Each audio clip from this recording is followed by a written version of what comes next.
Bonsoir à tous, bienvenue dans ce 5ème épisode de Pop à 20h09, on a 9 minutes de retard mais ça va le faire. Je suis accompagné de Zouzou que vous voyez à ma gauche. Comment tu vas?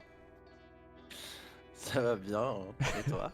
Ça va, il a peur parce qu'on a des problèmes de micro, mais là c'était bien, moi ça va très bien. Et on est aussi accompagné de, il est caché, il est pas là, il n'y a pas sa tête mais il est derrière nos deux caméras, je suis avec Noon, comment tu vas? Et ça va très bien, heureusement qu'il y a des gens qui checkent sur Twitch. Ah là là, heureusement qu'il y a des gens qui checkent sur Twitch, c'est vrai. Parce que moi je check sur Twitch. C'est la régie cachée. La régie cachée. Eh bien, écoutez, les gars, cool de refaire déjà un 5ème épisode. Je vous propose de faire comme d'hab avant d'attaquer les sujets du soir qui sont super cool. Le petit tour de table habituel. À quoi vous jouez en ce moment? Qu'est-ce que vous regardez? Qu'est-ce que vous écoutez? Peut-être que vous faites rien du tout. Il faut aussi nous expliquer pourquoi. On va commencer par, on peut commencer par Zouzou, comme ça on check si ton micro est good ou good ou pas. Vas-y, on peut s'essayer ça. Oula, alors. De toute façon, je suis toujours sur House of the Dragon, comme je pense beaucoup de personnes. La même. Je me suis remis à Made in Abyss surtout, je pense que c'est le plus important à parler, parce que je viens de me finir toute la première saison et le film pour pouvoir attaquer la saison 2, qui est sortie là pendant cet été, jusqu'à fin septembre, la diffusion de la saison elle a eu lieu. Du coup, je suis arrivé un peu en retard, sinon je pense que je l'aurais mangé au fur et à mesure qu'elle sortait. Et j'ai très hâte de pouvoir commencer la saison 2, je pense, dès ce soir après avoir fini ce live. Sinon, à part ça, j'ai absolument rien du tout. Rien du tout dans mon catalogue, dans ce que je suis en train de faire en ce moment.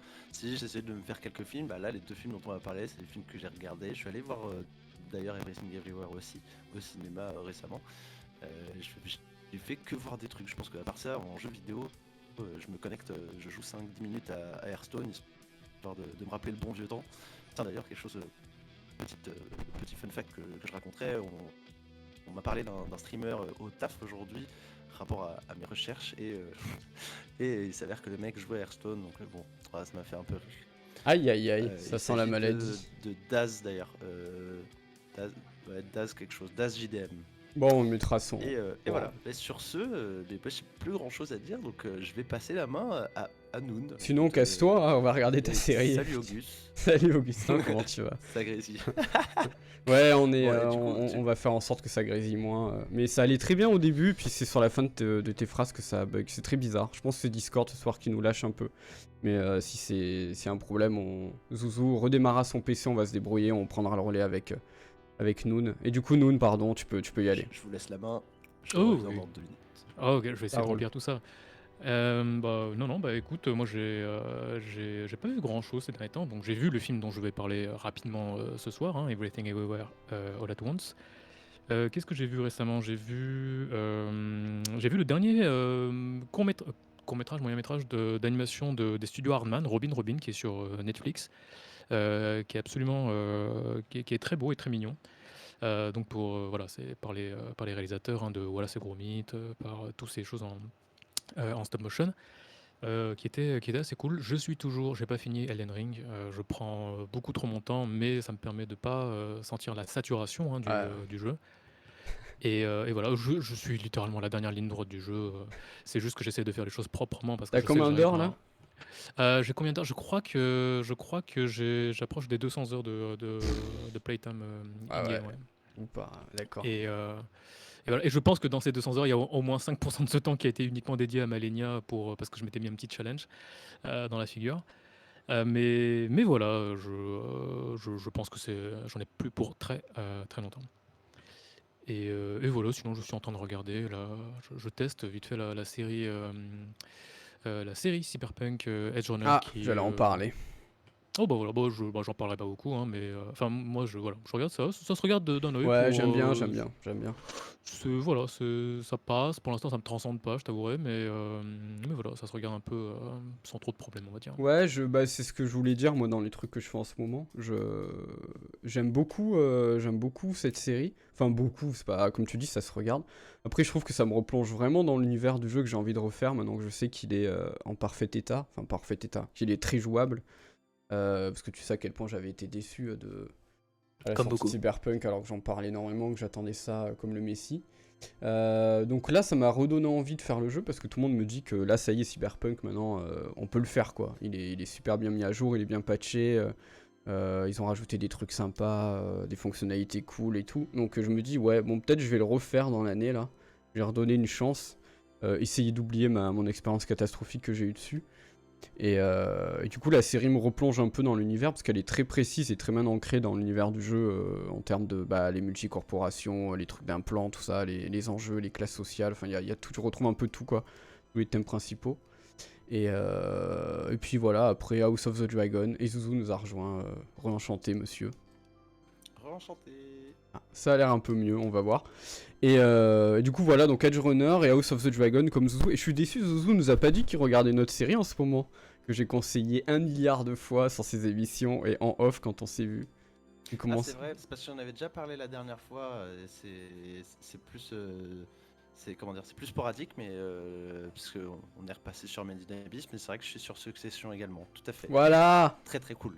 Très très cool, hein. Voilà. Ou Noon, tu sais ce qu'il te reste à faire au lieu de finir Elden Ring. De toute façon, t'as 200 heures, tu le finiras jamais, ce jeu est pas pour toi. Donc va plutôt sur Succession. Non, en Succession, c'est incroyable. Je pense que j'en reparlerai dans Pop quand la saison 4 sortira, parce que j'en avais parlé dans les premières versions de l'émission qui étaient un peu moins calées. Et comme tu l'as vu, en plus, je serai pas tout seul, donc on pourra en dire des trucs intéressants. Mais c'est une excellente série, c'est ma série HBO depuis 3 ans là. Pour moi, ils ont pas fait mieux, quoi.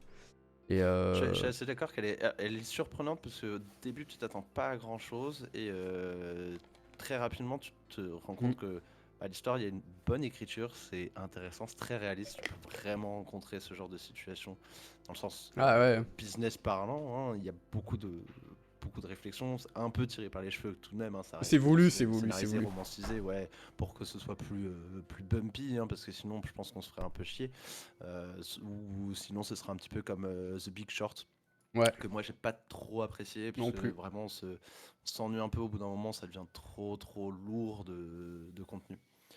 Et sinon, moi j'adore. Et à Oula. côté,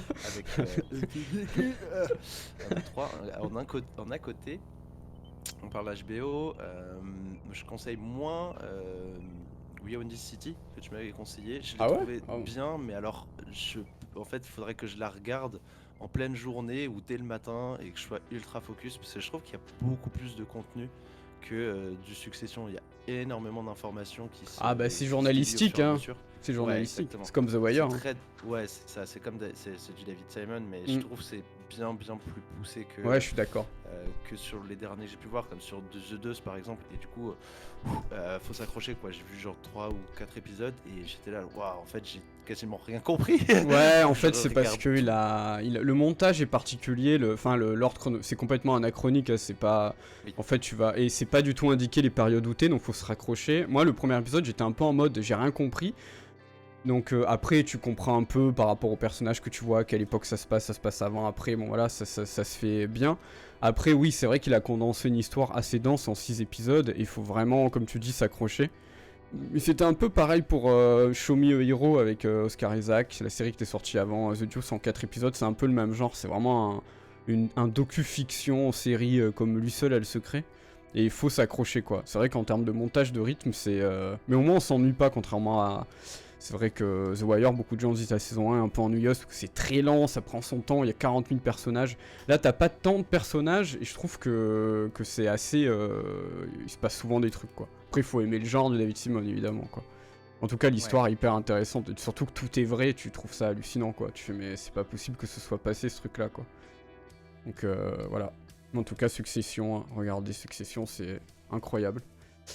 Et puis voilà, j'ai fait le tour de ce que j'ai fait. Qu'est-ce que j'ai fait d'autre? Ah, je me suis refait, je sais pas pourquoi. Meilleure série récente HBO, Succession. Augustin, oui, bah oui. Je sais pas si c'est une question, mais oui, si c'est une question, oui, pour moi, c'est leur meilleure série HBO depuis longtemps. J'en avais parlé dans une émission, en fait, c'est arrivé pile, ça a remplacé la case Game of Thrones aux États-Unis quand Succession est sorti, quand Game of Thrones s'est terminé. Et pour moi, c'est un petit peu Game of Thrones à notre époque, quoi. Tu sais, t'as ce jeu de pouvoir, ces puteries entre familles, ces coups, les coups montés, les trucs un peu fallacieux, tout ça. Ça a souvent été comparé par un peu le Game of Thrones dans les multicorporations de millionnaires, quoi, de milliardaires. Et c'est vrai que tu retrouves un peu de ça. Sauf que là, il n'y a pas de mec qui couche avec sa sœur et qui font des enfants, ça va pas à ce niveau-là. Mais quoique, ils sont tellement débiles que on pourrait se dire que quand même on sait pas trop. Il Mais y a des conneries, mais c'est moins tiré par les cheveux, c'est plus réaliste. tu verras la saison 3 pour moi, ils vont ils vont dans la caricature totale, mais je trouve que c'est la meilleure saison parce ils se lâchent complètement en fait sur les personnages. En tout cas, excellente série Succession. Et sinon, ouais, je me suis terminé Arkham Asylum que je voulais refaire depuis longtemps sur Batman, hein, que je trouve toujours aussi ouf comme jeu, donc j'en reparlerai aussi peut-être.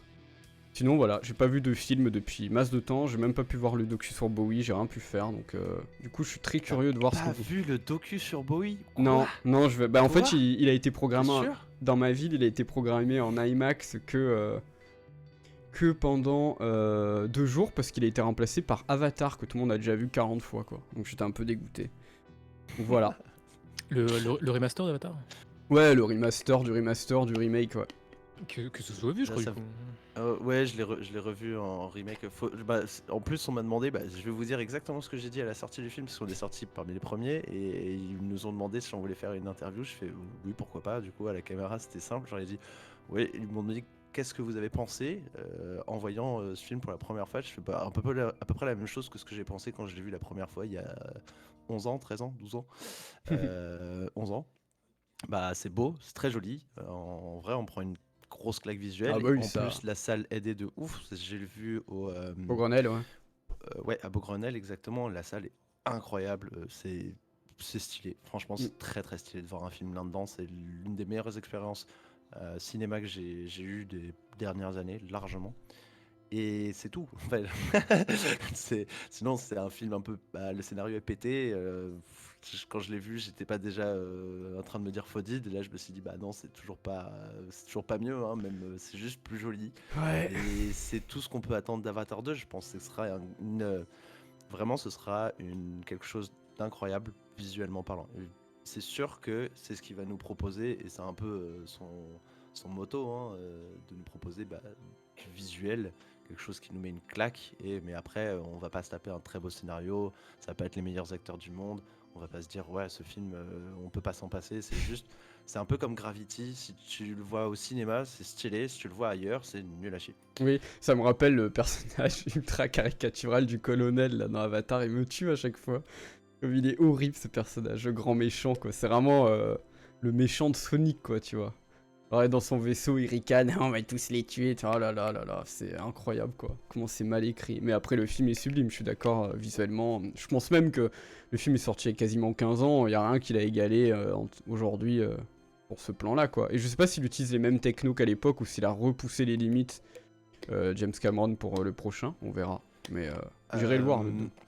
Je saurais pas dire par contre par rapport à la salle et sur l'IMAX 3D 4K, parce que c'était du 4K aussi en plus, j'ai vu une différence. Alors pour moi, à l'époque, la 3D, ce que j'aime beaucoup dire, c'est au lieu de mettre une image, tu as 2 images, l'une sur l'autre.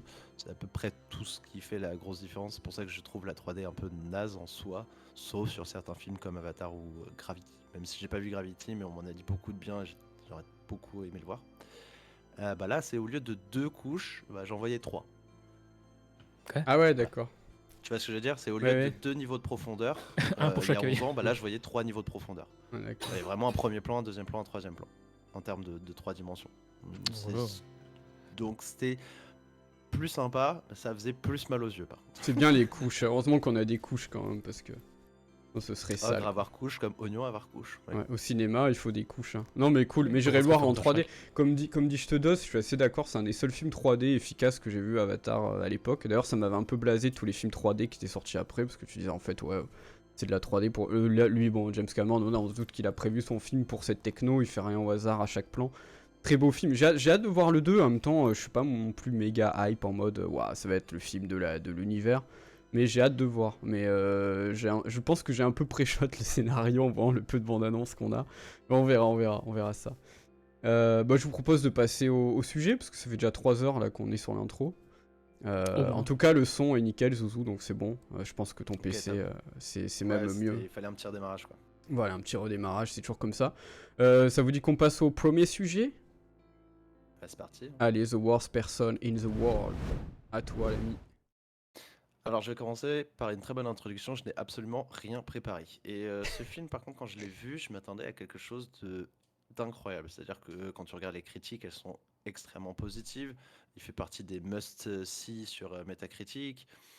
Et bah, généralement, quand je me tourne vers des films comme des films suédois ou norvégiens ou danemarkais, en l'occurrence, je pense à des films très précis, hein, The Guilty, et, euh, et je vais pas retrouver le nom, enfin celui où il y a What is Life, du coup Drunk, merci, Druk, on m'a dit dans l'oreillette, et qui étaient des films assez incroyables, que j'ai adoré, j'avais très envie de le voir. Je me suis dit, bon, qu'est-ce que ça va être The Worst Person in the World? Donc je vais parler un peu de la réalisation, comme habituellement, du scénario, etc.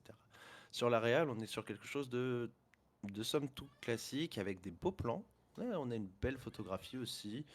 Le scénario, c'est pas quelque chose de foufou. Alors, on va pas avoir un scénario qui repousse les limites. On n'est pas sur une écriture très très retournante. Par contre, on est sur, et ça c'est vrai, c'est quelque chose que j'ai pas mal vu, je suis assez un amoureux de comédie romantique. J'en ai vu beaucoup étant plus jeune et j'en regarde toujours actuellement. Et je suis venu voir ce film sans regarder le côté comédie romantique ou romance. Et c'est vrai que bah on se marre pas tant que ça. C'est mignon, rigolo. Mais par contre, c'est une écriture en termes de pour un film romantique très réaliste et très humaine. Donc on est vraiment lancé dans un pan de vie de quelqu'un qui pourrait réellement exister et qui a une vie qui te tiraille émotionnellement parlant parce que tu te dis mais bah ça n'existe pas quelqu'un comme ça et bah si il y a des gens qui existent comme ça et c'est tellement humain d'être tiraillé de la façon dont est tiraillée Julie en l'occurrence qui est The Worst Person in the World ou du coup en français c'est Julie en 12 chapitres qui est un peu naze comme traduction C'est clair. et bon, ça, j'ai vraiment apprécié parce que tu te sens vraiment emmené par le personnage en te disant, ouais, je pourrais vraiment rencontrer une personne comme ça, une fille comme ça, et il y a très certainement des personnes dans mon entourage qui vivent de cette façon-là. Enfin, c'est pas un mode de vie, hein, mais c'est vraiment quelque chose où elle suit ses émotions, elle suit ses envies, et elle est très très tiraillée euh, dans le côté amoureux. Ça, c'est quelque chose qui est typique pour énormément de personnes et j'en connais qui, qui ont eu ce genre de problème. Un Jojo. Oui, bien sûr. Et du coup, du coup voilà. C'est quelque chose que j'ai vraiment apprécié dans ce film-là. Donc ça, si vous recherchez quelque chose comme ça, vous serez pas déçu à ce niveau-là. Visuellement, c'est assez beau, surtout de la même façon qu'a pu l'être.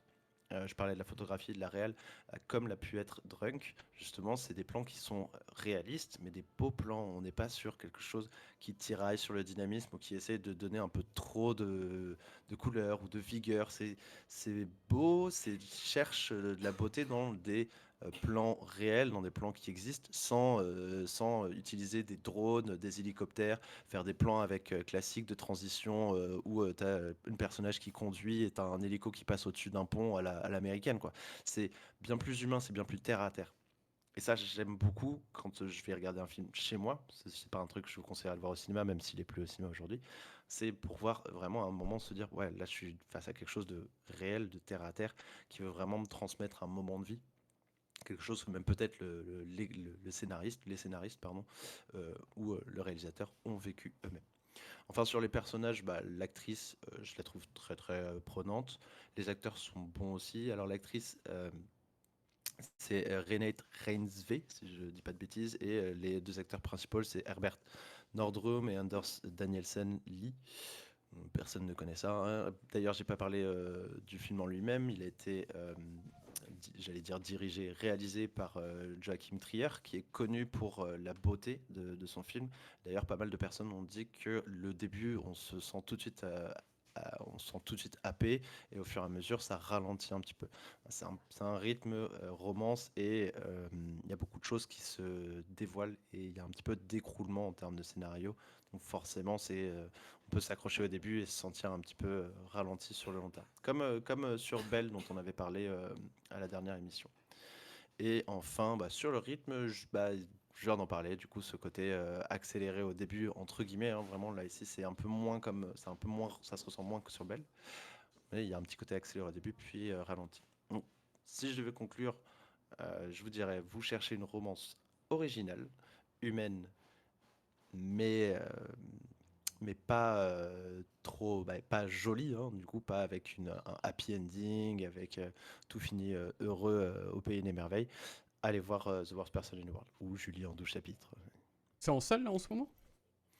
Il me semble que c'est plus en salle depuis Ah, un petit temps. C'est sorti en 2021. ah oui, bah. Donc, à mon avis, enfin, je crois que c'est fin 2021, si je dis pas de bêtises. Attends. Ah non, non, non, je dis des bêtises. C'est sorti. Si, c'est sorti fin 2021, mais ça a dû s'arrêter de diffuser Ok, bon, un peu avant la fin de l'année ou début 2022. il a Ouais, c'est l'air vrai que beau en tout ouais, cas. je me suis rattrapé. Je l'ai regardé il y a pas très longtemps chez moi. Ok, bah ouais, ça me dit bien de le voir. J'aime bien ce que font ce pays en général en film, donc go. L'actrice a l'air stylée, et ouais, je sais pas, je vais regarder. Ça m'intrigue bien. Ça m'intrigue bien. Et l'image a l'air super belle. Donc, J'avoue, je te dose qui dit j'ai cru que c'était l'actrice de Fifty Shades of Grey à un moment. Elle a un air, il y a un clairement. air, oui, il y a un air. Il y a un air. J'espère qu'elle Elle est jouera un... moins dans des nanars, quoi.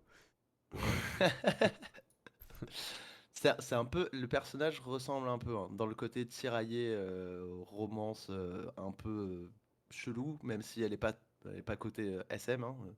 Et il y a un peu ce côté, je sais pas trop ce que je fais de ma vie. Est-ce que j'aime vraiment cette personne? Est-ce que je suis vraiment bien là? Il y a un peu cette recherche Il y a un peu personnelle. d'humour quand même. Enfin, est-ce que c'est un peu.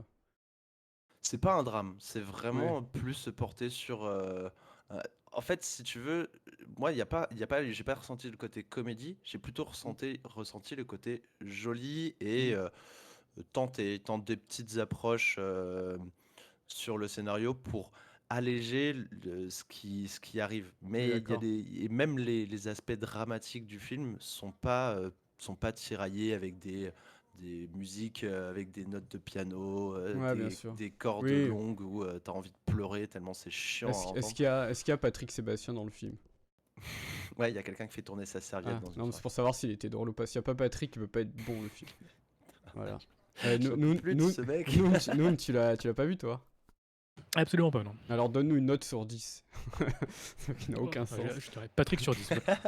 Très bien. Parfait. Ok. Tu veux rajouter quelque chose? En tout cas, tu m'as donné envie. Je mets dans ma liste tout de suite.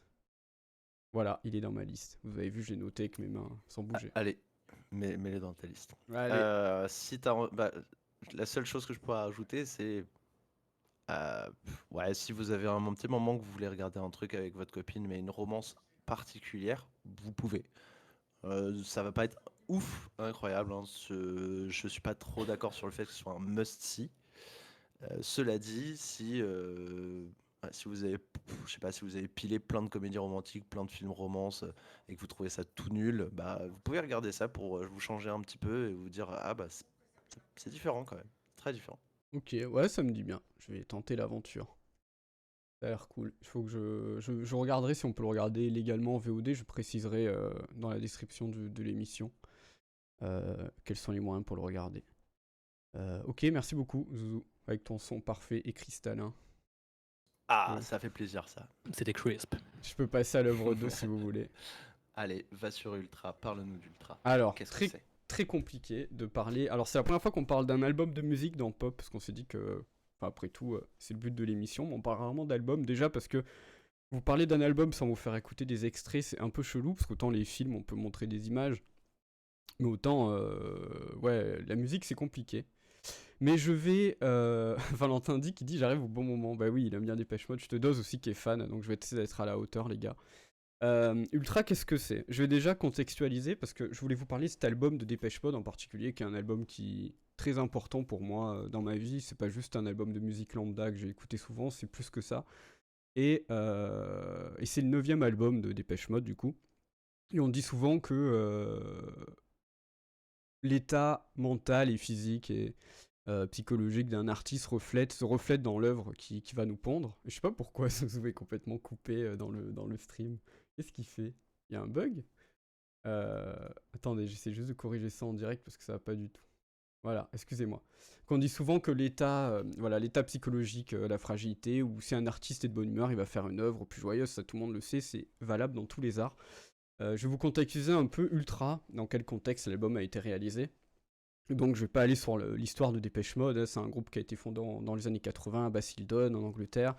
C'est un groupe qui a eu une carrière, un succès exponentiel sur ses 10 premières années de carrière pour exploser en 90 avec l'album Violator, où ils ont pondu un album où vous pouvez retrouver Enjoy the Silence, Personal Jesus, donc juste ces 2 titres. Je pense que même sans connaître le groupe, tout le monde connaît absolument ces morceaux de A à Z. On les a entendus 1000 fois, repris par 1 milliard de groupes dans 1 milliard de films, de séries. Donc voilà, fait partie des grands morceaux de ces 40 dernières années.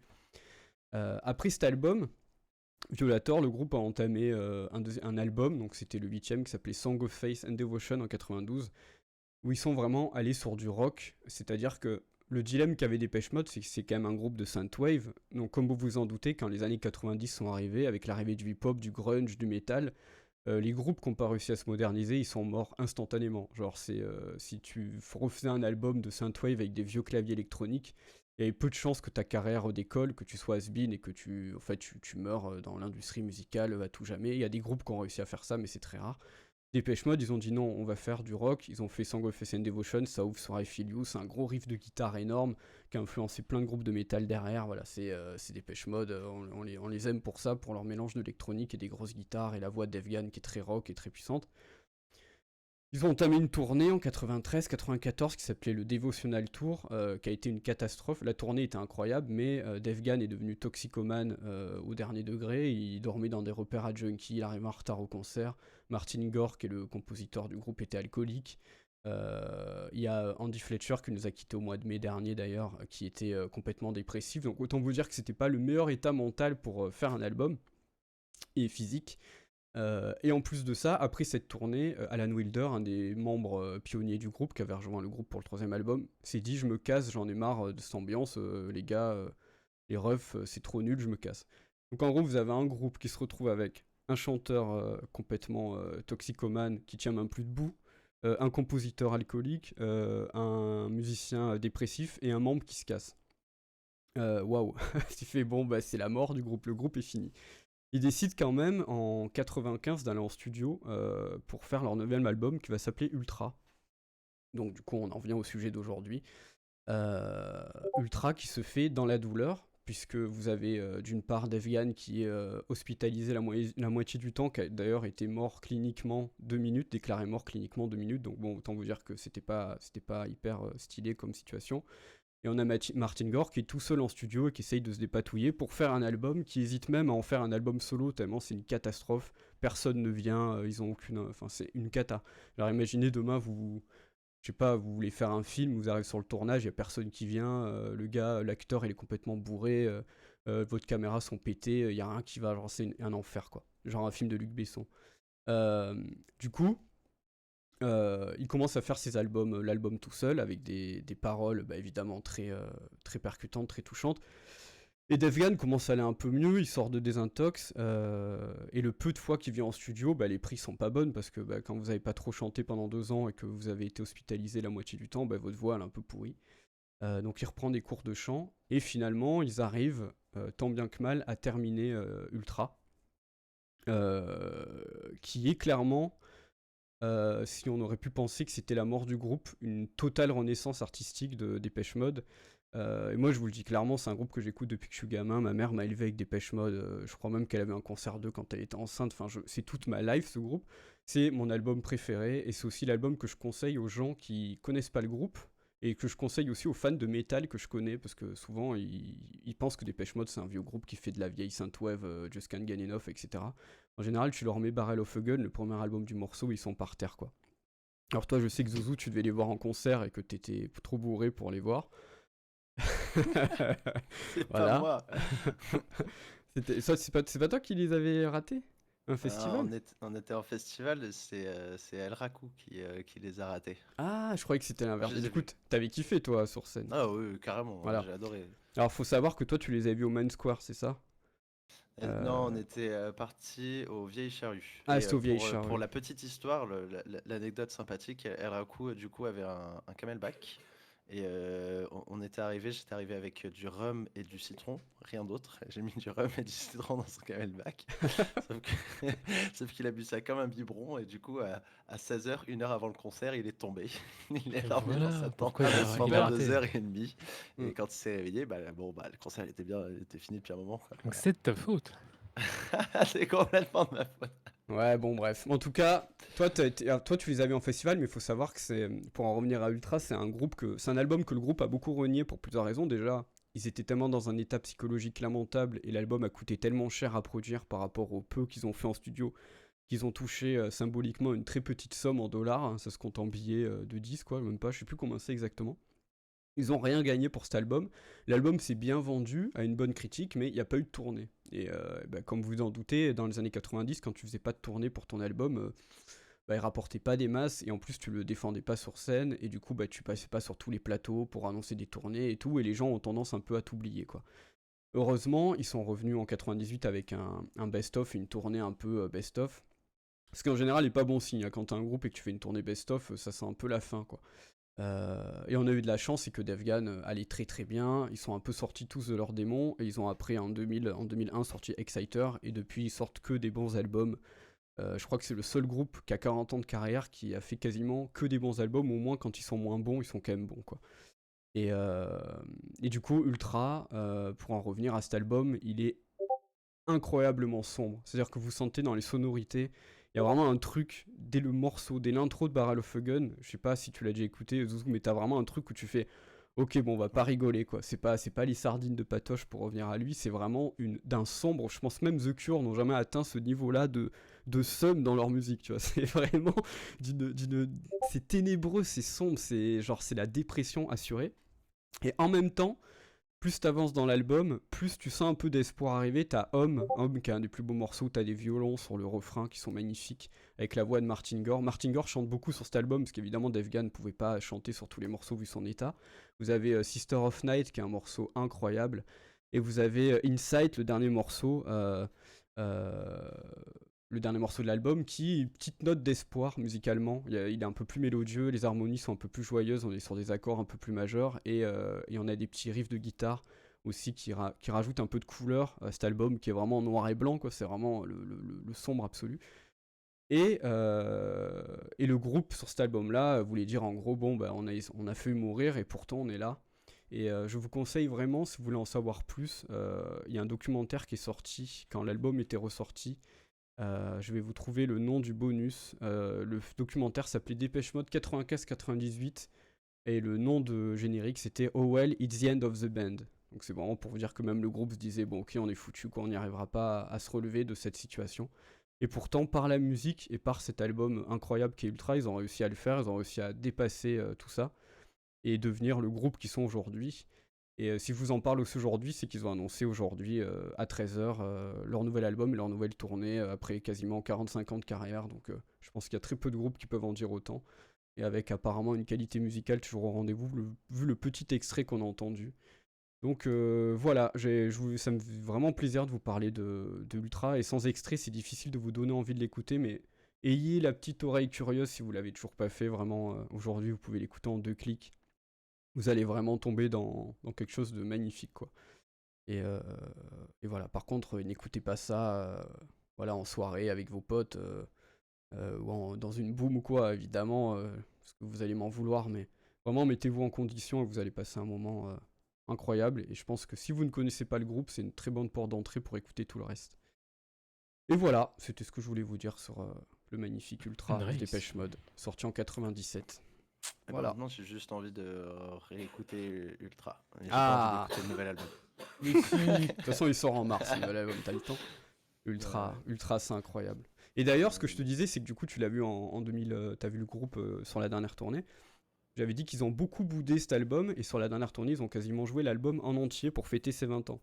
Donc c'est vraiment aussi une manière de dire, ok, c'est bon, on s'est libéré de toute cette tourmente, on va mieux dans nos vies, ils sont tous mariés, ils ont des gosses, tu vois, donc il y a ce côté, vraiment, toute cette dépendance de merde qu'on a eue, les dépressions, la drogue, le fait qu'on n'arrive pas à gérer le succès, tous ces trucs qui font que les artistes sont un peu tous baisés à un moment donné, bah, ils ont complètement dépassé, du coup ils nous ont offert tous les morceaux de l'album quasiment sur scène, et c'était incroyable. Donc c'était une super tournée la dernière. Et voilà, Lancer is Dead, merci pour le coup de vieux. Aïe aïe aïe, bah oui, je te dose qui dit un album du plus grand groupe de l'univers, on est complètement d'accord. Je dirais même le meilleur album du plus grand groupe de l'univers. Euh, voilà pour moi, bah écoutez, ça m'a fait plaisir d'en parler, et si vous voulez on peut passer à l'œuvre 3, si vous avez des questions, non évidemment. Ah Augustin, ça fait C'est la tellement première. plaisir si je peux donner envie aux gens d'écouter Ultra de Dépêche Mode, et vraiment vous tomberez dans quelque chose de ouf. Et je vous conseille d'ailleurs d'écouter les 3 albums des années 90 à Violator, Song of Faith and Devotion, Ultra, c'est la trinité, c'est la sainte trinité pour moi. Donc voilà. T'as grandi avec les Beatles. Ah oui, t'es pas tout jeune, mon cher Augustin. Moi j'ai grandi avec Kyo et Playmo, donc tu vois. Donc on se rattrape, hein. Mais tu vas kiffer en tout cas, je pense. Et bah écoutez, on peut passer à l'œuvre de Noon, Everything Everywhere All at Once, que vous avez vu tous les deux et que j'ai le seum parce que je ne l'ai pas vu. Voilà. Yes, Bisous. bah, c'est bien, tu parlais de meilleur groupe de l'univers, excellente transition, hein, parce que ça parle un peu de ça hein, dans ce film. Alors, Everything, Everywhere All at Once, c'est un film américain réalisé par les Daniels, hein, Daniel Kwan et Daniel Scheinert, qui sont les réalisateurs de Swiss Army Man, que je n'ai pas vu hein, d'ailleurs. Mais ça me donne bien envie d'aller le voir. Et, euh, et donc ça parle d'Evelyn Kwan, hein, une sino-américaine qui s'occupe d'une laverie avec son mari et qui un jour découvre qu'elle doit entrer en phase avec d'autres versions d'elle-même dans des univers parallèles dans le but de sauver le multivers d'une destruction cataclysmique. Voilà, c'est un film de science-fiction, comédie-drame c'est sorti le 31 août 2022 en France. Ça dure 140 minutes et c'était très rafraîchissant. C'était assez original. Alors, c'est leur deuxième long métrage hein, aux Daniels et ils ont réussi à faire quelque chose d'extrêmement curieux. Enfin, en tout cas, moi, j'étais très curieux. Je connaissais pas beaucoup de choses du film. J'en avais entendu juste parler ici et là, les critiques semblaient très très positives. Et voilà, on a un film qui mêle énormément de genres, de thématiques. Alors, si le synopsis vous donne un petit peu l'impression de voir le synopsis d'un film Marvel dans ce moment, je vous rassure, ça en reste là, hein. C'est évidemment beaucoup plus que juste sauver le multivers et c'est bien plus qu'une simple comédie, on va dire. Voilà, c'est un prétexte évidemment pour parler de beaucoup de thèmes, hein, comme des problèmes existentiels, le nihilisme ou ce genre de choses, qui étaient peut-être déjà un petit peu présents hein, dans Swiss Army Man, mais je ne m'avancerai pas trop là-dessus. Et voilà, moi j'en avais entendu parler à travers une vidéo que ma copine m'avait recommandée qui s'appelle Pop Culture Détective et que je du coup vous recommande à mon tour, qui parle pas mal des problèmes de représentation dans la pop culture, notamment sur la représentation des hommes, de la masculinité, de la féminité. Et j'avais entendu parler de ce film parce que dedans il y avait le personnage du mari hein, d'Evelyn qui était une représentation masculine qui s'éloignait en tout point de tout ce dont à quoi on a été habitué en termes de voilà quoi, qu'est-ce que ça doit être un homme, c'est quoi le rôle d'un homme dans la famille ou même comme impératif d'action dans des scénarios comme ça quoi. Et c'était très curieux. Et effectivement, hein, le film utilise le prétexte des univers parallèles pour montrer absolument tout plein de situations sociales, économiques que vivent les personnages, et tout ça rassemblé dans un seul personnage. Le personnage, alors sans trop spoiler, voilà, engrange, on va dire, toutes ces expériences de ces versions parallèles d'elle-même, et c'est ça qui l'a fait, on va dire, avancer, on va dire, qui lui permet, alors déjà au premier plan, qui lui permet d'affronter les obstacles en face d'elle, mais aussi de grandir. On la voit un moment qui, un peu à la Matrix, qui fait l'expérience d'une version d'elle-même dans un univers où elle est devenue une sorte de super actrice d'arts martiaux, et du coup, on la voit se battre avec des prises de kung-fu assez folles. Mais évidemment, voilà, derrière tout ça, il y a une lecture de comment est-ce que les personnages grandissent, et le film permet ça à travers ce concept. Donc voilà, c'est au final un film qui aborde pas mal de...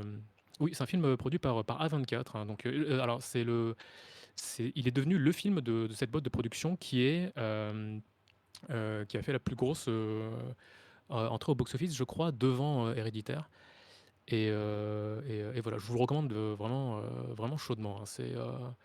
C'est vraiment très original et ça, ça utilise vraiment le concept comme un levier, on va dire, pour parler de thématiques extrêmement méta et à la fois très, très ancrées dans la société. C'est extrêmement méta, hein. Il y a des passages vraiment je sais pas si vous vous souvenez dans Vice Versa, il y a un passage où ils essayent de déconstruire tout ce qui est de concret. Ils vont pas vers l'absurde, pardon, vers l'abstrait.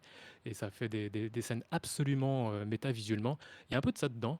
Et franchement, c'est vraiment, j'ai eu l'impression parfois de regarder un truc un peu à mi-chemin entre Cloud Atlas et un truc dirigé par Edgar Wright. C'est extrêmement stylisé. Ça se veut très dynamique quand ça le veut, pas réaliste pour un sou quand il le faut. Et d'un autre côté, ça devient parfois très profond, très émouvant au milieu de tout ça. Et franchement, il y a à peu près la même variété, on va dire, de style et de genre que dans un...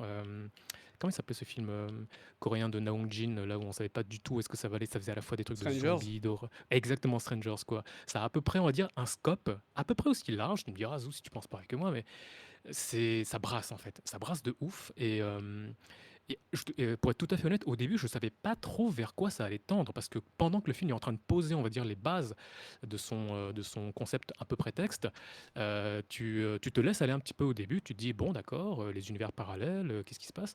Et par la suite, tu vois toute la problématique et la construction, on va dire, dramatique qui se fait entre les personnages. Et c'est vraiment, vraiment, au final, bien amené. C'est extrêmement humoristique. Il y a de l'humour un peu noir, même par moment, je trouve.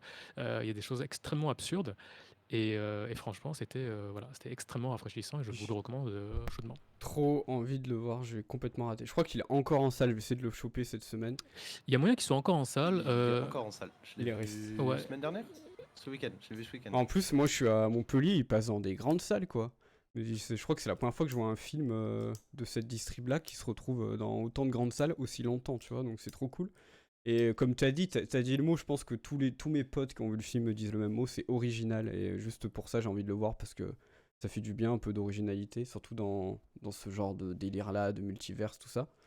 On en Ouais, bouffe. carrément. Et il me donne trop envie. Et ce qui me. J'ai rien compris de quoi parle le film, hein, je pense qu'il faut le voir pour ça. Mais juste les images là qu'on voit, ça a l'air complètement barré, j'ai trop envie quoi. Il me fait trop envie ce film. Je C'est dirais, complètement. scénario de base, c'est pas ce qui va t'attirer. C'est un scénario assez, pas lambda, mais c'est une composition classique. Euh, Si tu regardes juste Mm. le pitch de base, par contre, c'est la façon dont c'est construit, le rythme qui est apporté et l'énergie qu'il y a dedans des acteurs, de l'environnement et de la réalisation. C'est ouf le travail de montage qu'ils ont dû faire pour pouvoir, parce qu'il y a tellement de fois où, en termes de montage, ils ont dû passer des heures et des heures juste à poser des plans les uns sur les autres. T'as plusieurs moments comme ça où c'est gros travail, plus de costumes aussi. Enfin, ils ont dû se taper énormément de barres à faire tout ça. C'était vraiment. Ça a l'air trop bien. Je tiens à noter que c'est vraiment, enfin, quand on dit original, c'est le deuxième film de ces gars-là, hein. Ils ont même pas eu le temps, on va dire, de rentrer un petit peu dans le Hollywood Game qu'ils posent un truc comme ça. Et ils le posent vraiment à travers en sortant, on va dire, des codes. C'est pas tous les jours qu'on met en scène une femme au foyer d'origine asiatique comme personnage principal, quoi, qui doit un peu faire face un petit peu à tout, quoi. C'est le titre est assez va un peu dans ce sens-là. Et effectivement, le synopsis, ça rejoint ce que je disais tout à l'heure, c'est que le synopsis ne donne pas forcément envie quand on le lit comme ça, mais c'est un prétexte pour faire le truc. Elle doit à la fois casser des culs et essayer de comprendre pourquoi est-ce que les choses prennent ce genre de tournure au milieu de sa vie, quoi, avec sa famille, avec les gens avec qui elle travaille, etc. Et c'est franchement assez ouf. C'est assez couillu, on va dire, de sortir Mm. un film comme ça. Le personnage principal est joué par Michel Yeoh. Voilà, ce sont des genres. Je parlais tout à l'heure de représentation, tu vois, du masculin. On a aussi ça, bah voilà, pour les femmes. On a une représentation vraiment qui sort des carcans habituels, en tout cas hollywoodiens. C'est un film américain, je le rappelle. Et voilà. Et donc, il met une grosse emphase sur un aspect culturel aussi, hein. C'est la communauté asiatique aux États-Unis. Et le film est à la fois en anglais et en mandarin, je précise, hein. Donc, voilà, vous allez passer un bon petit moment à lire les sous-titres, mais franchement, ça sert le propos et c'est extrêmement rafraîchissant, quoi. J'allais dire, si on met à part le fait que ce soit Michel Yeoh, oui, on peut vraiment, on croit vraiment à la femme, à la ménagère, la vieille ménagère asiatique qui a sa petite vie tranquille dans son petit bled paumé. Oui, voilà, tu vois, Bon, c'est Michel Yeoh, quoi. oui, non, mais voilà, c'est quand même elle. C'est quand même, parce que déjà cool de la voir quand même en tête d'affiche comme ça. Mais en plus, effectivement, le rôle qu'elle joue est quelque chose d'encore plus, on va dire, qui mériterait à être mis en avant, quoi. Enfin, il n'est pas que question de choses grandioses, quoi. Le film ne va pas dans ce côté-là. Alors oui, il y a un peu un côté exaltant avec ce côté très, très action, je télécharge des versions de moi-même pour essayer de m'augmenter, on va dire, qui est pas, enfin, qui est très fantastique, mais ça comment dire, on ne va pas du tout dans le côté super héroesque on n'en fait pas quelque chose de classique dans ce sens-là en tout cas, et ça vient vraiment servir un propos beaucoup plus profond qui se penche sur des questions de relations, des problématiques de la vie et ce genre de choses. Donc, et tout ça, voilà, avec cette base culturelle-là, on va dire, vraiment la ménagère asiatique qui tient une laverie en Amérique, quoi. C'est partir de là pour faire quelque chose comme ça, je trouve ça quand même franchement rafraîchissant et c'est très bien, enfin ça fonctionne très bien, quoi. Bah, ils ont bien fait un raté qui devient une fourmi dans Ant-Man, hein, donc c'est tout aussi original, hein. Le pire, Bah c'est... oui, bah, tu vois, je trouve que voilà, ce film-là, hein, qui parle de multivers et tout, enfin, je préfère 1000 fois voir ça, quoi, c'est sûr, que n'importe Il a quel l'air autre Marvel. trop bien. Je pense qu'il y a beaucoup de gens ici dans le chat. Oh, vous êtes nombreux, c'est cool. Qui l'ont vu déjà, apparemment. Mais j'ai trop envie. Il faut que je le voie cette semaine. Recommandation 3000, franchement, ouais, bah 24, hein, ils ont de bonnes pioches. Mais là, franchement, bon, j'ai extrêmement envie du coup de voir parce que j'avais pas vu le Swiss Army Man des mêmes réals. Et je sais déjà que ça va être une grosse dose de what the fuck un peu débarre. Mais parce que bon, Daniel Radcliffe qui joue un cadavre, faut le faire. Et ouais, bah, du coup, pour ceux qui ne l'ont pas vu, bah, allez-y, quoi. C'est Je te très cool. recommande Swiss Army Man. J'ai passé un très bon moment. C'était vraiment complètement ailleurs. Bah, nickel. J'ai passé un très bon moment. Moi, en tout cas, je m'attendais à pas grand-chose. Je pensais que ça allait être. En plus, j'avais vu la bande-annonce. Du coup, je sais même pas pourquoi je l'ai regardé. Je m'attendais à un truc pas terrible. Un peu comme Akimbo, qui est rigolo, mais qui sans plus, quoi. Là, pendant tout du long, je fais, qu'est-ce mais c'est marrant, mais c'est vraiment bien. Et par contre, j'étais plié en deux, quoi. Bah, d'ailleurs, Everything Everywhere, pour ceux qui l'ont pas vu, si tu l'as pas vu Jojo, tu vas bien te marrer aussi. Ils savent bien utiliser l'humour et moi, je me suis tapé des barres tout du long. Ah Attention, oui, c'est. si je rigole pas, je me rappellerai hein, de ce que t'as dit. Non, non, Ça marche. ils arrivent, Je contiens pas beaucoup râpé. ils arrivent vraiment à bien gérer tous les genres qu'ils explorent, hein. Et franchement, ça jouxte pas mal de choses. C'est-à-dire que vraiment, à côté d'un passage très touchant, tu peux avoir de grosses barres à côté, dans le même plan limite, quoi. Mais oui, bah, j'ai encore plus envie de voir du coup Swiss Army Man, hein, maintenant. Voilà, c'est franchement très bonne pioche, hein, les Daniels.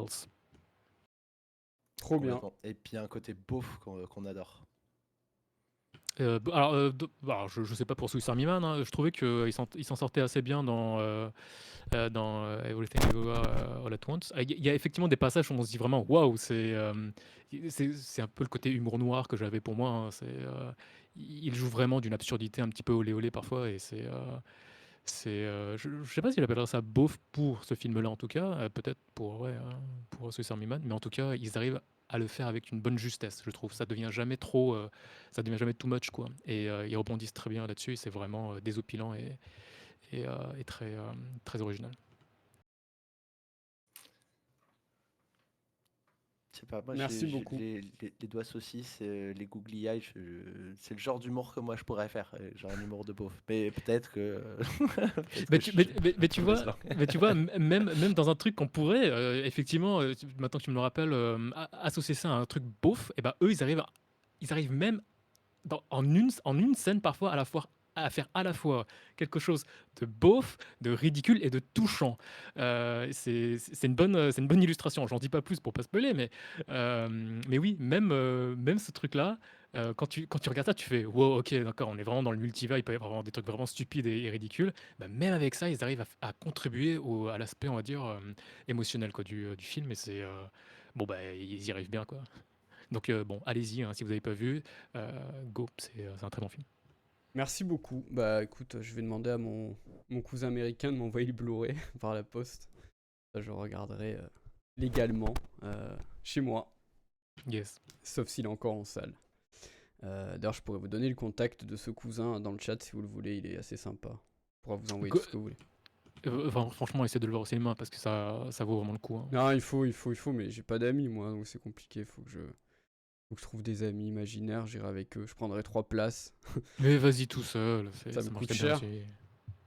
Mais très très hâte de le voir en tout cas. Ouh, pardon, je suis passé au sujet 4. Bah si vous voulez, on y va, hein, on peut passer dessus. Oui, go, go. Merci beaucoup en tout cas, nous, tu m'as bien encore plus donné envie que ce que j'avais déjà envie de le voir, ça veut rien dire, mais t'as compris. Voilà. Et ben écoutez, on va parler de The Last Duel de Ridley Scott, si je ne m'abuse, que je n'ai pas vu, parce que Ridley Scott, je prends la fuite depuis un moment, mais je te laisse nous dire ça, mon ami Alors, Zouzou. alors je vais pas le pourrir, mais clairement, je vous conseillerais pas d'aller le regarder. Voilà, on commence déjà comme ça bien. Bon bah Euh, merci, bonne soirée à tous, c'était Pop numéro 5. Salut, au revoir. Non, non. C'est vrai que Ridley Scott, dernièrement, n'avait pas donné beaucoup. Alors, la première chose que j'avais entendue de Dernier Duel, c'est un bon Ridley Scott. Enfin, c'est un bon film par rapport à ce que Ridley Scott a pu nous donner dernièrement.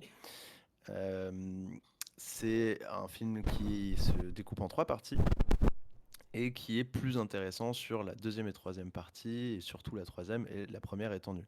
Alors, sur le scénario, oui, je comprends pourquoi la troisième partie est la plus intéressante.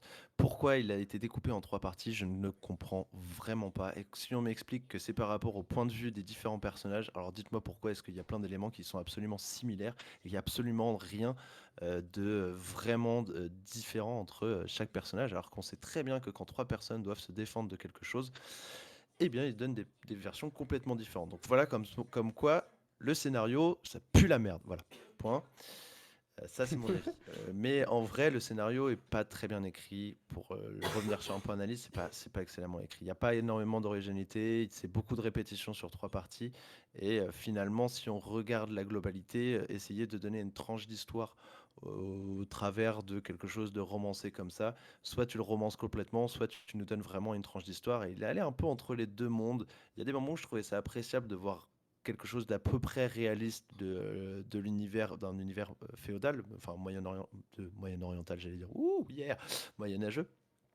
Mais, mais là, bah, tu te prends pas vraiment la pauvreté dans la tronche. Et tu te prends pas non plus les combats chevaleresques, même si c'est la fin du Moyen Âge, c'est vraiment bon. Ça, ça reste un entre-deux, et on est au XIVe siècle, hein. By the way, d'ailleurs, je vais présenter, parce que là, il y a un petit peu plus à présenter. On est sur un drame historique qui est sorti l'année dernière. Et là, on parle du coup, enfin, c'est l'adaptation d'un livre qui s'appelle Le Dernier Duel d'Éric Jagger sur le duel, a priori le dernier duel de l'histoire française entre Carouge le Gris, Enfin, entre Carouge, j'ai oublié son prénom, entre Carouge et Jacques Léry, qui se déroule en 1986. Bon, je vais pas vous lire plus que ça. À part ça, vous n'avez pas grand-chose à savoir, si ce n'est que le duel, la raison du duel, est du coup une Du, femme. Oui, du merci. duel.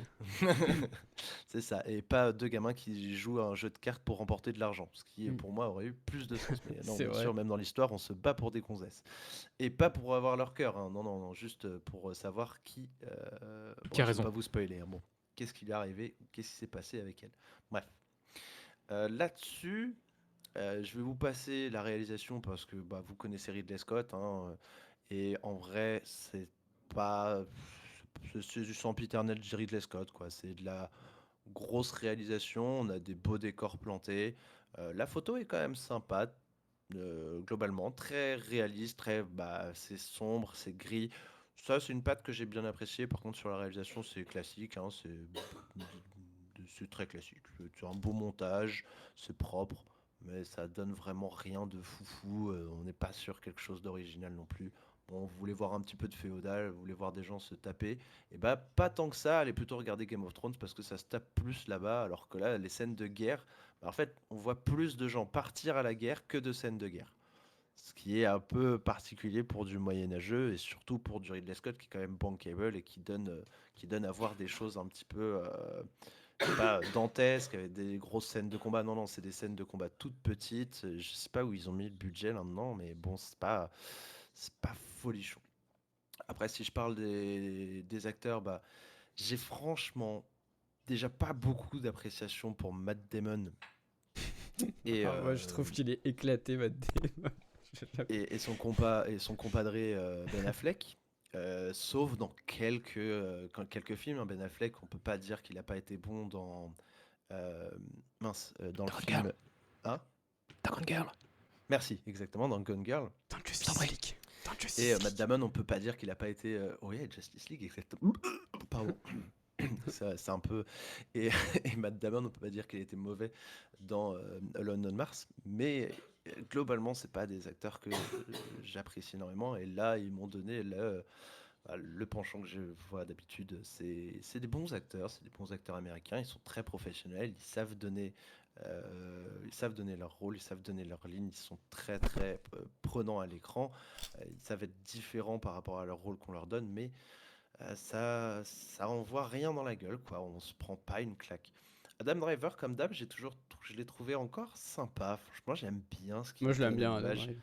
Il trouve toujours un moyen d'être je sais pas, pas nécessairement juste attachant, mais il véhicule une bonne énergie quand il essaie Ah, de donner de lui-même. Il arrive toujours à être un peu, quand il doit être plus beauf, il arrive à être plus beauf. Là, quand il arrive à être plus trash et détourné, on voit que c'est un personnage qui essaye de se donner de l'importance, mais qui en même temps a ses retors.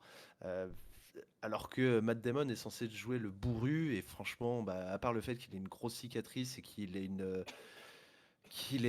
une coupe mulet, je vois pas en quoi il est bourru, franchement. Non, mais ils auraient pu lui donner une gueule un peu moins dégueulasse et qu'il ait l'air un petit peu plus méchant, là. Sérieusement, la coupe mulet, mais pourquoi? Non, mais bon, je m'attarde, hein, on dirait un désolé. footballeur. Mais non, mais sérieux, c'est affreux. Non, mais regardez-moi cette coupe de cheveux. Non, mais Ah s'il ouais. vous plaît, quoi. Et je veux bien qu'au Moyen-Âge, ils savent pas se fringuer, savent pas se couper les cheveux, mais, non, mais lui, c'est quand même quelque chose, quoi. C'est le seul qui a la coupe la plus pire du film, juste pour faire transparaître que son personnage est bourru, un peu dégueu sur les bords et qu'il sait pas se tenir, qu'il a pas de classe. Non, mais sérieux, enfin. Bon, ça transparaît beaucoup trop, en fait, c'est nul. Bon, Alors qu'il bref. suffit de mettre un t-shirt Metallica, t'as le même effet, quoi. Pardon. Ah ouais. Je suis méchant, T'es méchant. Ouh, j'en ai en plus, ouh, j'en ai. ouh. Bon. Je parle pas trop de Jodie Corner parce que je la connais pas beaucoup. Je crois que c'est la première fois que je la vois à l'écran. Je l'ai trouvé bien, mais je me suis pas trop attardé sur elle. J'ai pas trop fait attention à son jeu d'actrice, pardon. Et elle est plus importante que dans la dernière partie, qui est censée être la partie la plus intéressante. Et en effet, son point de vue est En fait, on aurait pu résumer quasiment toute l'histoire avec son point de vue. La troisième partie suffit quasiment au reste du film. C'est pas grande importance aux deux premières parties. Franchement, c'est un peu encore une autre terrible histoire de scénarisation. Et, elle est cool, mais bon, tu la sens pas trop là à des moments. Moi, j'ai pas eu envie de pleurer, j'étais pas tiraillé dans une scène. Il y a une scène qui est affreuse, qui en fait est pas une scène affreuse. Enfin, je peux pas le dire sans spoiler, mais il y a une scène qui se passe avec elle qui est horrible et on la voit dans la deuxième partie et dans la troisième partie. Et ça, j'ai trouvé ça encore plus affreux, c'est que dans la deuxième partie, tu sens une toute légère différence avec la troisième partie, mais c'est pas prenant, c'est pas...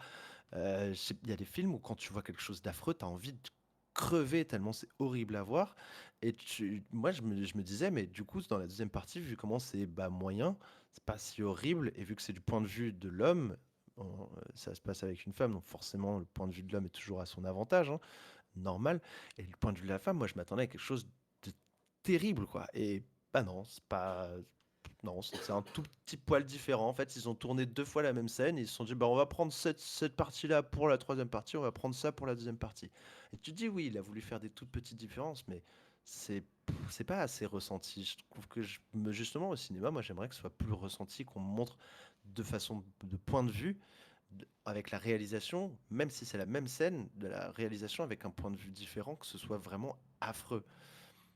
Bref, et Mais tout là, ça pour dire que après, sur le final, je parle pas du rythme, c'est voilà, en trois parties, c'est mal découpé, et on se demande pourquoi est-ce qu'on se retape plusieurs fois les mêmes scènes sans grosse différence. On s'ennuie un peu, c'est très long, c'est pour pas grand-chose. on sent Et la passion en tout cas, on sent vraiment. voilà. Bon. Voilà, je vous en parle pour vous dire de ne pas le regarder. Vraiment, épargnez-vous ça. C'est pas un film qui vaut vraiment le détour. Si vous voulez voir du féodal, si vous avez pas vu et vous dites ah, Dernier Duel, c'est bien. Moi, je me pensais que j'allais passer un bon moment. Franchement, j'ai pas passé un très bon moment. Quand je pense au Ridley Scott, il a fait un des plus grands films de l'histoire, ça me dégoûte. Mais moi aussi, c'est pour ça, j'ai entendu des bonnes critiques et oui, oui, il est ok, hein, franchement, je le démonte, mais parce que je m'attendais à bien mieux et que quand j'ai vu ce que c'était et que j'ai vu les notes, je fais bref, franchement, ouais, ok, ça va, c'est un film, ça passe, tu peux lui mettre un petit 60 sur 100, tu peux lui mettre un petit 5,5, 6, ok, mais c'est tout quoi, il mérite pas beaucoup plus, je suis désolé, c'est pas enfin, vraiment, même de façon objective, c'est pas fou quoi. Voilà. Est-ce que c'est Waouh, mieux ok. qu'House of Gucci? J'ai pas vu House of Gucci, on m'en a dit beaucoup de bien encore. Donc j'hésite, mais il faut que je le regarde. Vu le smiley qu'il a utilisé, Augustin, je pense qu'il se fout de ta gueule, ça doit être une horreur, mais à voir. À voir. En tout cas, vraie question, monsieur Zouzou. Prometheus ou Covenant? Petite question en mode France Inter. Tu devais en choisir qu'un. Si je devais choisir qu'un, quoi? Pardon? Entre Covenant Parce que et Prometheus.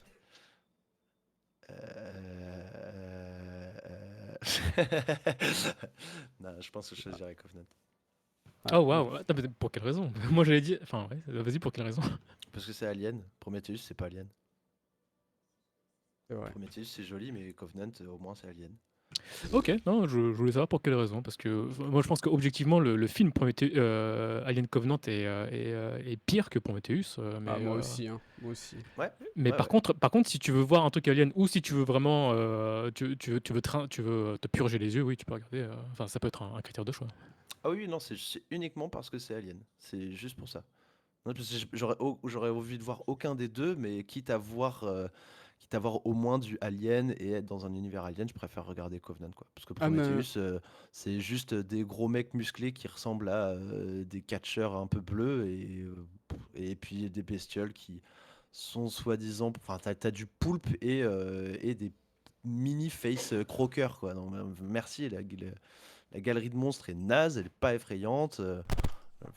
t'as une Et question bon, dans le chat. Est-ce qu'ils font des faux accents français comme ils font des faux accents italiens dans House of Gucci? Alors c'est très drôle. Hein, je parce- suis très, très curieux de voir ça. Parce que dans The Last Duel, d'ailleurs, c'est affreux.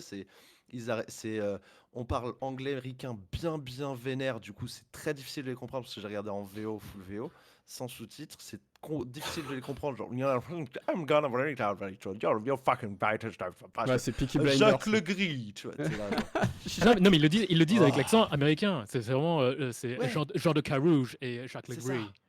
C'est affreux. Franchement, j'étais là, genre, mais cassez-vous, putain de ricain. Désolé, hein, mais c'est gentil de vouloir faire ça, d'aller prendre des histoires autres de chez eux. Bah, en même temps, ils ont pas d'histoire. Ils ont tourné en simplement- France en plus, dans le Périgord, hein, en Et plus. ils ont alors oui, alors fun fact, hein, ils ont tourné partout sauf à Carouge. C'était Oui, assez triste. oui, oui. Mm. Non, Ils ont mais tourné en il Dordogne. y a L'accent de vraiment Boston. pas grand-chose de bien dans ce film. Alors, House of Gucci, je voulais voir ce que c'était, j'ai vu Jared Leto, j'ai fermé l'onglet Google. Voilà. Je, je ne peux plus regarder un film avec Jared Leto, il me sort par les trous de nez, j'en peux plus de ce gars, il est horrible, il est nul. Je déteste ce mec, même sa musique est nulle à chier. Voilà, j'ai tout dit ce que j'avais sur le cœur sur Jared Leto. Mais il y a Adam Driver donc, et Al Pacino, donc why not. Mais après, je me dis, ouais, à voir. Si comme tu dis, Augustin, c'est des mecs qui font semblant qu'ils parlent italien, c'est vrai que ça peut être marrant à voir. Autant le français, je suis habitué, mais l'italien, ça peut être rigolo. Mais bon, bah merci en tout cas. Ça confirme l'idée que je ne voulais pas le voir, donc tu m'as- Ah bah là, je me suis sacrifié au nom de la bonne cause, hein. N'allez Ah, pas c'est voir bien. cette dope. C'est ça cette émission, vous Clairement. voyez. Cette émission, aujourd'hui, on vous a proposé que des trucs nuls. Non, je rigole. Que The Last Duel. The Last Non, Duel. vraiment, vraiment The Last Duel, je recommande zéro. Il y a vraiment. Bon, voilà. Tu l'avais pas vu, Noon? Si, je l'ai vu. Voilà. Ah, Moi, ce que j'avais dit, c'est que avant qu'on commence à enregistrer, c'est objectivement, je trouve que le film est ok, il passe, mais c'est juste que moi, personnellement, l'histoire m'a vraiment dégoûté, quoi. Alors, j'en profite pour rebondir parce que quand Zeus disait que la dernière partie aurait pu se servir en soi, parce que le film, effectivement, voilà, raconte 3 fois, on va dire, la même histoire, mais avec des points de vue différents, et que la dernière qui est, on va dire, celle qui est la plus révélatrice, celle qui est la plus accurate, ou je sais pas quoi, c'est la raison pour laquelle il la met en dernier, évidemment, aurait pu se suffire. Dans cette histoire, c'est du coup, oui, il y a un côté un peu redondant, il y a un côté un peu on revoit les mêmes choses à quelques nuances près évidemment, mais de ce que j'avais interprété, et je pense que c'est un peu ce qu'il voulait faire, mais c'est que le fait de montrer le point de vue des autres en amont, on va dire, du dernier truc, souligner un aspect vraiment très crucial de on va dire, de cet univers, de cette thématique, de cette époque-là, c'est à quel point les personnages se voilent la face, en fait, à quel point ils se mentent à eux-mêmes. Et ils sont persuadés de leur version, en fait. Et en regardant ça à travers, on va dire, leur récit, leur point de vue, mm, on se rend compte à quel point ils sont mais absolument à côté de la plaque, en fait, c'est bizarre. ces personnages-là. Et évidemment, voilà, il a décidé d'en faire un truc stylistique en termes de façon de raconter son histoire. Et voilà, bon, pourquoi pas ça se fait pas souvent. Je trouve que oui, ça fonctionne. Enfin, en fait, voilà, moi, mon ressenti, c'est que le film fonctionne, mais c'est tellement désagréable. Enfin, je dois quand même leur dire un truc. Alors, j'aime bien Adam Driver, hein, franchement. Pour ce qui est de. Alors, ça fait marrant de voir Ben Affleck blond, hein, rien que pour ça, ça vaut le coup. Mais au moins, je leur reconnais qu'ils ont réussi à jouer des personnages, pardon, Ben Affleck et Matt Damon, qui sont absolument, mais absolument exécrables, quoi. C'est, ils, ils réussissent là-dedans. C'est bien. Non, non, mais c'est horrible de dire ça, mais tu sais, c'est un peu comme Ben Affleck quand on disait ouais, il a pas d'émotion. Ah, mais là, ça passe bien dans Gone Girl parce que justement, il fait un truc sans émotion. Ah oui, Voilà, oui, oui, c'est vrai. il y a un petit peu ce côté-là. Alors, pas pour Adam Driver parce qu'il a un scope de jeu d'acteur un peu plus varié que ça, Oui. je pense. Mais c'est vrai qu'ils arrivent très bien à rendre ces deux personnages-là, deux personnages masculins qui se battent avec une femme, entre guillemets, au milieu d'un conflit, on va dire. Et ils arrivent à rendre ces esprits très moyenâgeux de l'époque où ces gens sont persuadés de leur version, de comment est-ce ils sont dans leur propre mensonge sans s'en rendre compte, quoi. Et le concept du dernier duel est quelque chose d'aussi, on va dire, moyenâgeux que l'époque dans laquelle ça se passe. C'est que pour départager, en termes de justice, pour départager ce conflit, eh ben, il se présente au roi et le roi accorde ce dernier duel qui est, vous allez faire un duel à mort et ce sera sous, on va dire, l'égide divine et ce sera celui qui gagne qui aura raison. C'est extrêmement médiéval comme façon de penser. Ça va complètement dans ce côté un peu insupportable. Qui voudrait d'une justice comme ça, quoi, en fait? C'est Tu as raison parce que tu as battu l'autre. Parce que tu as tué l'autre, quoi. C'est littéralement ça, et ça vient planter un clou, on va dire, dans tout ce qui est absolument assez dégueulasse. Enfin, il le représente bien, en tout cas, je trouve. Donc, mon avis est très partagé, quoi. Le film est fonctionnel, ok, ça fonctionne. C'est-à-dire, Et il c'est, fonctionne, c'est-à-dire que si je le mets sur ma Freebox, j'aurais pas de problème, quoi. Il va tourner. Exactement, voilà. D'accord. Il va tourner, tu vas avoir 2h31 voilà, de Ridley Scott. Et voilà, hein, voilà, la musique marche bien, enfin voilà, le montage, la réal, la photographie. Mais c'est extrêmement. Ouais, c'est On se révoltant, fait quoi. chier, quoi. Ouais, j'aurais préféré me faire chier. J'aurais préféré me faire chier. Franchement, j'aurais préféré regarder 2h31 un mur blanc, quoi. Parce que c'est juste que ça te met en colère, c'est révoltant, quoi. C'est Il y a de, de de, ça. de voir des esprits aussi flingués, aussi pétés, quoi. Se donner en justice, d'essayer de s'auto-complaire dans le système de l'époque et se donner une forme de justice à travers un truc encore plus pété qu'eux-mêmes, qui est un duel à mort et tout ça parce qu'il voilà, quoi, il y a des histoires horribles avec une femme au milieu et c'est voilà. C'est exactement ce que tu as dit sur le premier point du triptyque. Ce que je trouve dommage, c'est que c'est trop peu. On le sent qu'il y a une différence entre les trois personnages et qu'ils se mentent à eux-mêmes. Ce que je trouve dommage, c'est qu'on sait pertinemment qu'un être humain, quand il a sa propre vision de la chose, elle est complètement biaisée de la réalité. Surtout dans un cas de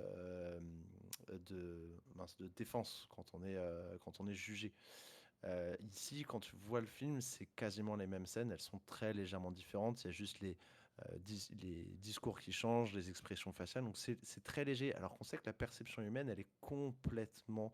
elle est très très emphasée quand on raconte une histoire, quand on raconte son vécu. Généralement, surtout quand on essaie de se défendre et de dire non, non, c'est pas comme ça que ça s'est passé, on va exagérer les faits ou on va les diminuer énormément, ou en tout cas beaucoup plus que ce qu'on voyait dans le film. Ça, c'est ce qui m'a dérangé le plus. Pas tant parce que même si c'est pas forcément réel, peut-être ce que je dis c'est complètement faux, mais juste parce que visuellement c'est chiant. Parce qu'on s'attend à quelque chose de vraiment différent d'une partie à une autre. Et par rapport à ce que tu disais, et je vois ce que dit Je te dose dans le duel judiciaire de Game of Thrones, c'est exactement ça. C'est encore une fois, tu arrives à la fin, et déjà, comme tu dis, exactement, c'est pas du tout le genre de justice dont tu veux. Et c'est l'une des choses que je trouve en même temps horrible bien de ce film, c'est que en fait, tu t'en veux pas de ce duel, quoi. Et quand tu le vois, tu fais genre, ouais, c'est nul.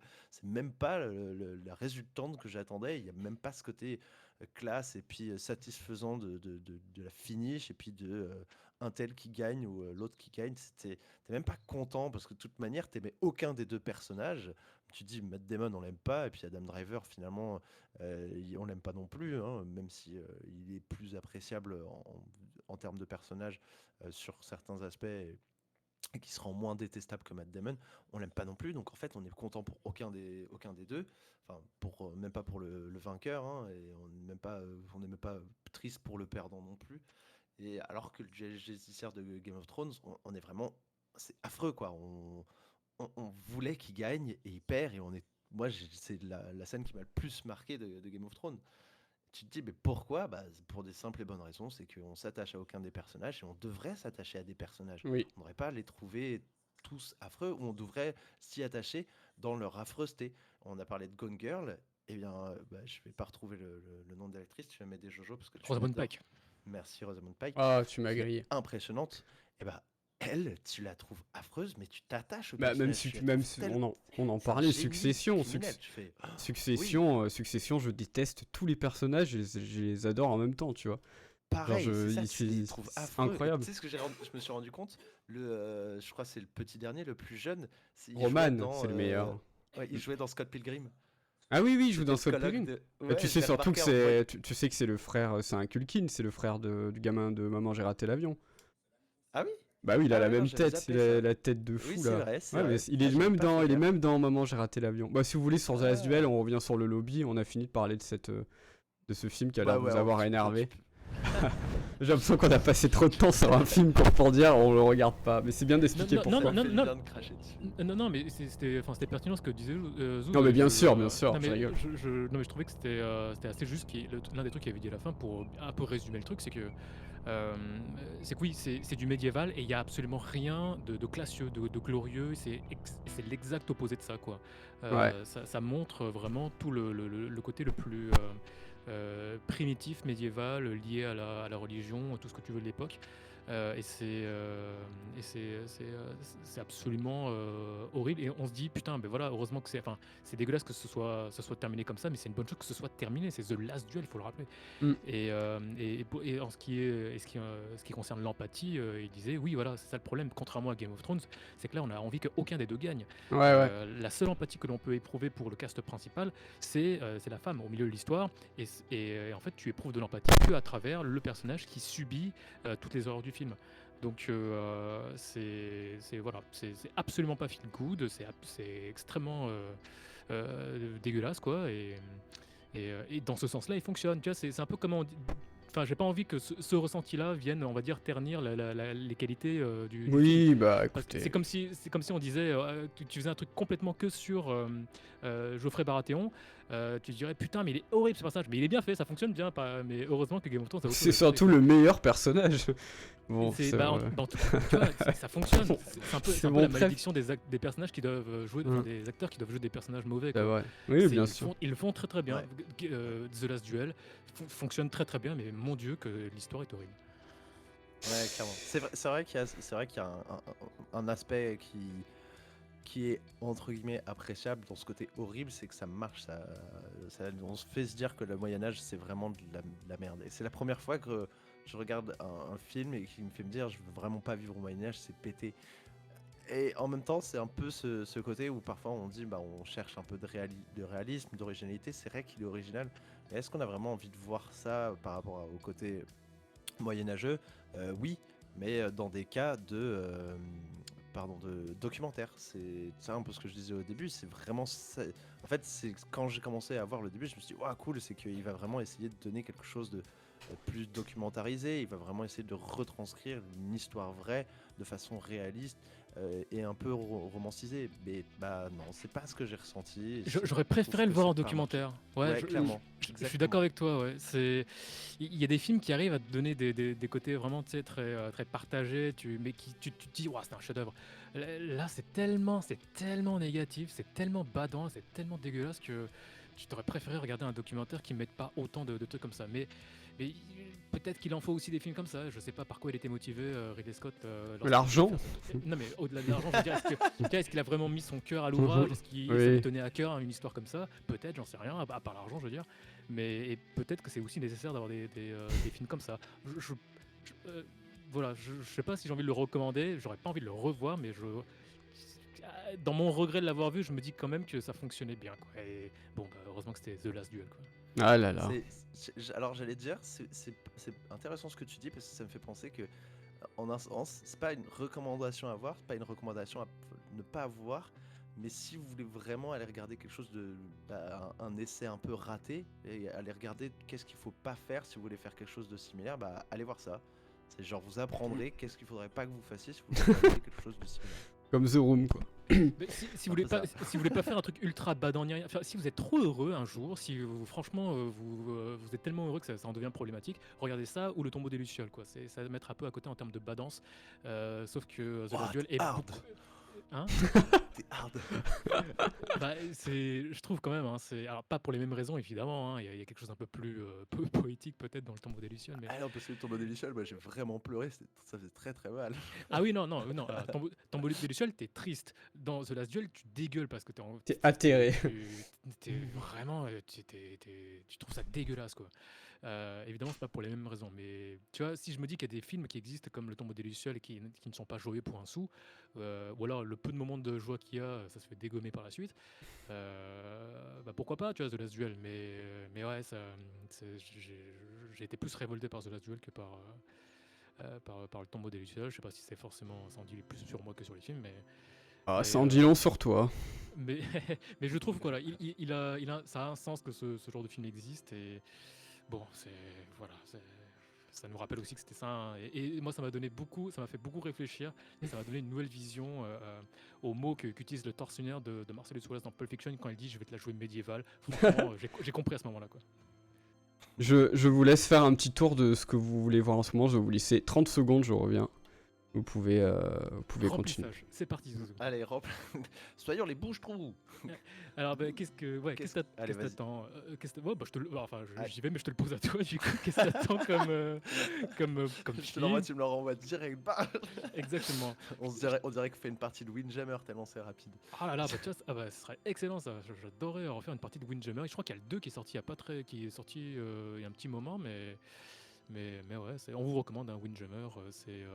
C'est Pong, mais en beaucoup plus nerveux. C'est Pong si c'était un peu un jeu de versus, voilà. Et c'est excellent. Mais parenthèse close. Ouais, qu'est-ce que t'attends comme livre, comme jeu, comme film, comme série en ce moment? Ce que j'attends comme série, j'attends avec impatience de plus en plus les jours passent, à savoir que j'ai un peu scrape HBO, donc j'en parlais un peu, et là il y a une que j'attends énormément, c'est forcément The Last of Us. J'ai très envie de la voir. Ah oui. Je veux voir ce que ça va donner, qu'est-ce qu'ils vont pouvoir faire. Surtout que j'ai vu récemment le test de chez Chounet et il a un peu craché sur le jeu, ça m'a pas fait du mal, c'était mignon, rigolo, c'était pas sa meilleure vidéo non plus. Je me suis dit, oui, c'est vrai que le remake est pas incroyable, hein, c'est pas le meilleur remake du monde, mais ça permet de rejouer un bon jeu. C'est vrai qu'il n'a jamais parlé de la storyline, d'écriture du jeu. Et je pense que de toute façon, il peut pas trop en parler parce que c'est très difficile de dire même des mauvaises choses dessus ou de l'analyser sans rentrer dans un détail de fou. Parce que ça nécessite énormément d'analyse, je pense, parce que l'écriture est très très très spécifique et moi je les trouve très bonnes. Donc je me demande comment est-ce qu'ils vont pouvoir rendre ça en série, faire une adaptation du coup, et une bonne adaptation, surtout que c'est rare de bonnes adaptations de jeux vidéo, et encore plus quand je vois que c'est HBO qui s'y attaque, quand le seul aujourd'hui que je trouve potable, mais c'est vraiment juste parce que j'adore l'univers, c'est The Witcher. Mais tu vois, alors par exemple, je dis ça, là il y a Ladza qui grimace, il est en train de se bouffer le doigt en se disant mais quelle grosse merde. Mais sinon, s'il y a d'autres trucs que j'attends, je crois qu'il n'y a pas grand chose en ce moment. Je suis pas sur une grosse hype. Et enfin, si, il doit y en avoir, mais là, il n'y en a pas qui me viennent à l'esprit. Je suis tellement en train d'essayer de rattraper mon retard et Oh, t'inquiète. Mais j'ai si pas tu veux, beaucoup tu de temps. parlais de chez Chounet, invité surprise. On peut lui demander en live ce qu'il en a pensé. Hey, salut à tous, bonsoir Scopcast. Non, c'est gentil, Cette ça va. invitation, putain. Je vois, ouais, j'attendais pour la caser. Je vois le Shtados qui dit Pong c'est un jeu de versus. Oui, c'est vrai, ce que je voulais dire, c'est que voilà, ils s'y mettent encore plus dans le versus, parce qu'on parlait de Windjammer tout à l'heure, un peu, genre, je dis ça pour Ladza qui vient de revenir. Mais oui, effectivement, hein, on va voir ce que HBO va faire de ça. Et, on sent hein, qu'ils essayent à chaque fois de faire un peu revivre la sauce du truc. Ça m'a fait un peu penser à ça tout à l'heure quand on parlait du remake, enfin du remaster pardon de Avatar. C'est voilà, ils vont faire une série HBO, donc ils se disent qu'il va y avoir des gens, notamment des gens qui n'ont jamais joué à The Last of Us, qui vont qui vont peut-être s'y intéresser. Et du coup, on va sortir un remake quoi, pour que les gens qui regardent la série, qui sont intéressés, s'ils sont potentiellement des acheteurs pour le jeu, histoire qu'ils jouent pas à un jeu de 2011 quoi, qui s'est fait remaster certes, mais Oui, et puis HBO voulait leur truc de zombies, ça sort pile quand Walking Dead va se terminer. Donc c'est aussi ouais, voilà, stratégique. c'est complètement stratégique. Et du coup, moi, je m'étais posé la question tout à l'heure. Je n'ai pas pu la poser quand vous parliez de Avatar. Mais est-ce que Hollywood va s'y mettre lui aussi quoi? Est-ce qu'ils vont commencer à ressortir à commencer à remasteriser ou à faire des remakes de films qui ont même pas 5 ans? Parce que je crois qu'il y a eu récemment une annonce comme quoi Horizon Zero Dawn, le premier, hein, qui est sorti en 2017, allait avoir un remaster. Et là, on fait what? peut-être parce qu'ils sont en train de préparer une série sur Horizon, mais ça commence à devenir de plus en plus, Ouais. j'allais dire mercantile, mais bon, pas loin quoi. Ouais, on est d'accord, on va voir. Mais bon, moi, HBO, j'ai des bons espoirs. Après, oui, sur l'intérêt de faire ce jeu-là en série, je sais pas, on verra ce que ça donne. En tout cas, le choix de l'acteur est ouf. L'actrice aussi, d'ailleurs. Et on verra ce que ça donne. Mais HBO, j'ai entière confiance. À chaque fois, ils me déçoivent pas, donc on verra. On verra. Faut juste que c'est une petite plus-value par rapport au jeu. C'est pour faire exactement le même scénar, la même trame. Je me dirais, ça a pas forcément de sens. Après, ils vont peut-être pouvoir étoffer un peu plus l'univers. J'ai l'impression que dans la bande-annonce, on voit plein de persos. Ils évoluent dans des villes où il y a un peu plus de monde. Donc peut-être qu'il y aura un petit plus ce côté. Je sais pas, on verra. Parce qu'il y a beaucoup d'ellipses dans The Last of Us, le jeu. Faut oublier qu'il y a des ellipses de plusieurs semaines, tu vois, où en fait ils sont sur la route à 4 saisons différentes. Donc potentiellement il y a des choses à raconter, quoi. On verra. Ouais, c'est vrai. Mais Donc, voilà, c'était, j'avais posé la question à Zouz, ce qu'il attendait, c'était notamment ça, la série HBO de The Last of Us. Est-ce que ouais, il y a autre chose, un film, un jeu que t'attends, Zouz? Bah, ouais, Top Gun 3, je suis très chaud pour le voir. Top Gun 3. Non, il y a.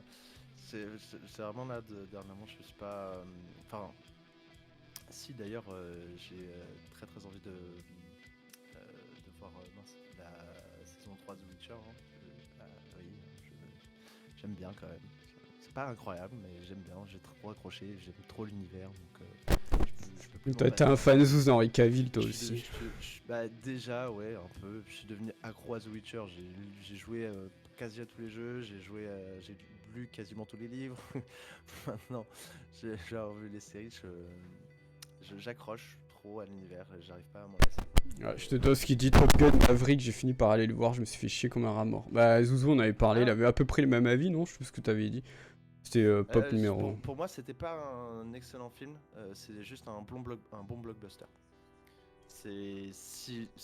Quand tu regardes ce que font les énormes budgets hollywoodiens aujourd'hui, généralement, je trouve que c'est pas de la merde, globalement. Alors que Top Gun Maverick, il y avait vraiment des éléments qui étaient très appréciables. Et le truc que j'ai vraiment kiffé dans Top Gun Maverick, c'est les scènes d'aviation. C'est des scènes réelles, c'est tourné. Ah, il y a des comme ils avions ont dedans? pu.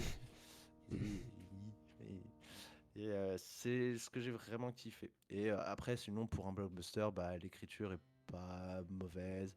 Ça tourne assez bien, mais ça reste un blockbuster, hein, ça reste un truc très très hollywoodien, super fancy, bien édulcoré. Bref, t'en avais parlé dans Pop numéro 2 ou 3, n'hésitez pas, vous savez pas quoi faire. C'est hyper intéressant ce qu'il nous avait dit sur Maverick. Je vous renvoie à l'émission numéro, je sais plus laquelle c'était, la 2, la 1, de Pop, je sais plus. C'était un très bon épisode de mémoire, avec des beaux Ouais, gosses. ouais, et puis j'ai même fait une petite analyse de 60 secondes dessus aussi sur mon. Ah oui, c'est vrai, bah oui, bah je mettrai en lien, Bah écoutez, voilà. Bah du coup, c'est bon pour toi, tout ce que t'attendais, les jeux, les livres, les séries. Ouais, y a pas grand chose que j'attends en ce moment. Et toi, t'en as parlé? Moi? Non. Ah oui, moi j'étais absenté. Non, moi j'ai pas. Là, quand House of the Dragon va se finir, en série, j'ai rien de particulier d'attente. En jeu, le Pokémon, potentiellement le mois prochain, qui a l'air marrant, mais sans plus. Là, il y a un peu un boulevard des sorties des jeux que je voulais faire, donc je vois pas trop comme ça. Et en film, pareil, je suis un peu blasé là. Donc je vais me refaire, vous inquiétez pas, ça va aller. Mais non, tous les trucs que je voulais voir sont sortis là en août, septembre, octobre. Donc je pense que je vais en profiter de ce petit creux pour revoir ou refaire des trucs que je veux refaire depuis longtemps. Et je vous dirai ça. Mais non. Tant qu'il n'y a pas Succession saison 4, je n'entends rien de toute façon. Le gros fan. Voilà. Et toi, Oun, il a dit nous ou pas ce qu'il voulait? Non, pas encore, mais Ah, voilà, vas-y. c'est assez succinct, hein. Je passe les classicos, hein, Hollow Knight, Silksong, Diablo 4, Metroid Prime 4, le prochain Zelda, ce genre de choses, hein, j'attends toujours, c'est toujours pas sorti.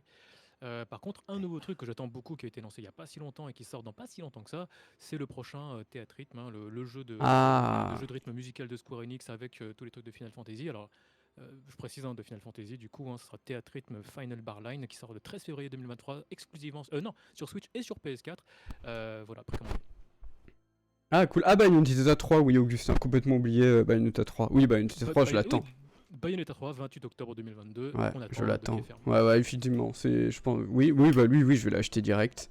Et cool pour Théâtrer, moi c'est vrai qu'ils en sortent un, ça a l'air stylé. J'en ai jamais fait, mais... Ça va probablement être le dernier, hein, vu le truc. Je pense que c'est un petit peu comme les Super Smash Bros, dans le sens où c'est une sorte de miracle et à la fois d'enfer en termes de droit à sortir ce genre de jeu. Donc, Ouais. ça m'étonne pas trop qu'ils sont un peu en mode bon bah on va faire un dernier quoi, parce qu'ils s'appellent Final Bar Line. Ça décrit la fin d'une partition quoi. Donc il y a Final dans Final Fantasy, ils en ont fait 28, donc bon. Ouais, dit comme ça, c'est cool. Moi j'aimerais bien qu'il y en ait 28. Mais voilà. Et sinon, à part ça, voilà, c'était les classicos que j'ai déjà dit à chaque fois.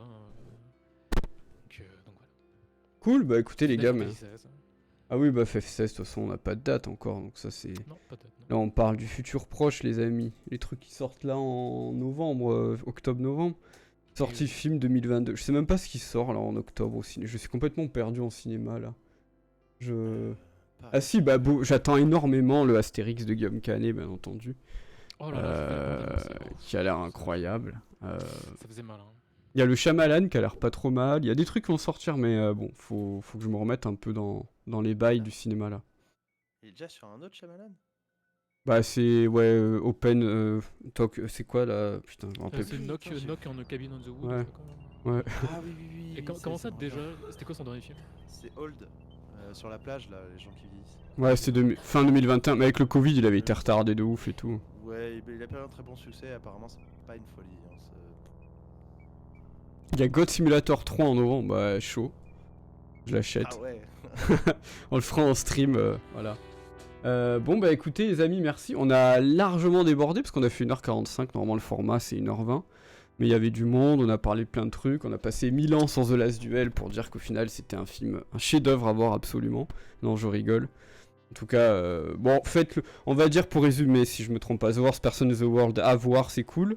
Ultra, meilleur album de tous les temps. Everything Everywhere All at Once à voir absolument, c'est un des films de l'année, je pense. Je l'ai pas vu, mais vous m'avez bien donné envie. Je pense que vous êtes d'accord avec ça. Et The Last Duel, faites-vous votre avis, mais c'est pas ouf, voilà. Préparez-vous une dose de fun et de bonheur après, quoi, parce que franchement, c'est soit vous faites chier, soit ça va être démoralisant, soit les deux. Genre lancez-vous un petit Bloodborne en écoutant Ultra, quoi. Vous serez vraiment bien en termes d'ambiance. Bah merci beaucoup les amis, on peut s'arrêter là si ça vous va. Yes, et puis voilà, moi, on vous laisse, on remercie tous les gens du chat, restez pour le raid juste après. On dit au revoir à tout le monde, merci beaucoup, on dit au revoir à YouTube aussi pour la VOD et puis je vous laisse dire les 2 mots de la fin, chacun un mot. Patate. Elden. Parfait, des bisous à tout le monde. Bisous. Bisous.